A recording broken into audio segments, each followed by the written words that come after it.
Hey guys, welcome back to the BuzWeaver channel, and in our top stories today from Real Clear Politics, Doris Kearns Goodwin, we need to organize the country at all levels to ensure Trump cannot win. So ladies and gentlemen, as our good friend Sticks Hexenhammer said, they are saying the quiet parts out loud.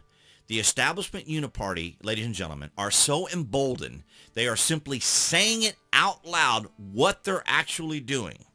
And the irony of it all, ladies and gentlemen, is the Democrats are offering nothing to Americans to inspire and encourage them to vote for Democrats. They are not offering the American people anything. They are not offering the country anything. They are not offering anything to improve the country at many different levels of where the country is currently suffering. No, what they want to do, ladies and gentlemen, is they want to stay in power to assert their narratives, to push their agendas, their ideology, philosophies, and worldview onto everyone and maintain power. Their threat, their perception of a threat to democracy is anyone who opposes them, and their idea of democracy is an authoritative democracy where they stay in power and define laws. They're the ones who will tell you what is incitement. They will tell you what is presidential privilege. They hold all the cards. They are in complete power. Presidential historian Doris Kearns Goodwin on Monday, Joe, today called for organizing the country at all levels to prevent a Donald Trump victory in 2024. This is what she had to say.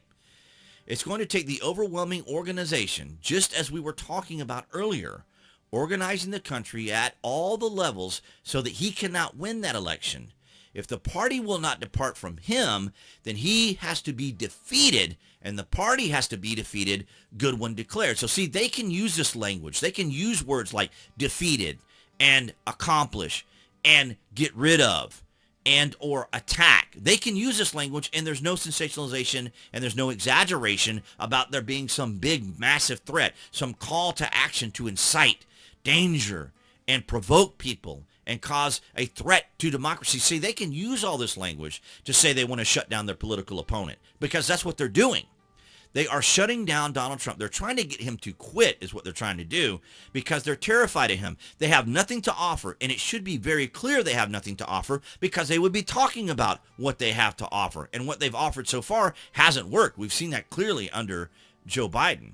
And of course, as everyone knows, my reference that I like to use all the time from Molly Ball here on Time Magazine, where she's spiking the football about having coordinated this already. So we're looking at the Shadow Campaign 2.0, because you can see here in 2020 when she wrote this, spiking the football, the secret history of the Shadow Campaign that saved the 2020 election.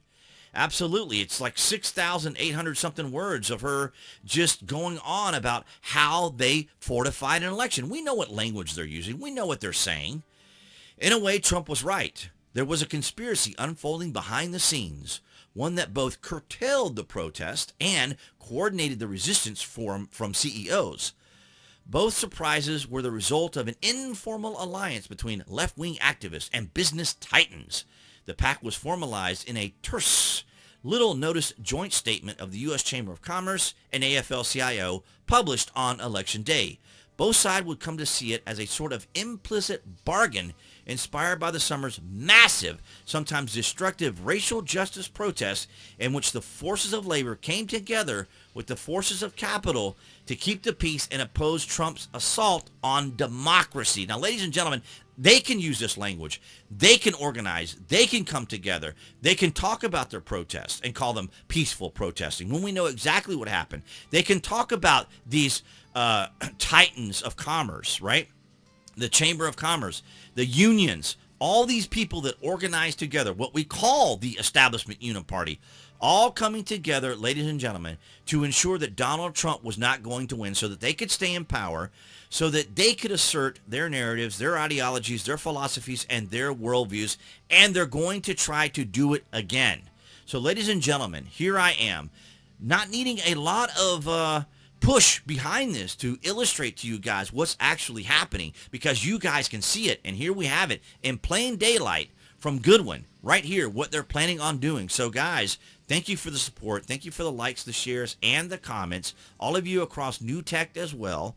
And of course, below the video, you can find the various links to help out the channel there at Amazon. So if you're an Amazon Prime member or you order frequently from Amazon, be sure to take advantage of those links below.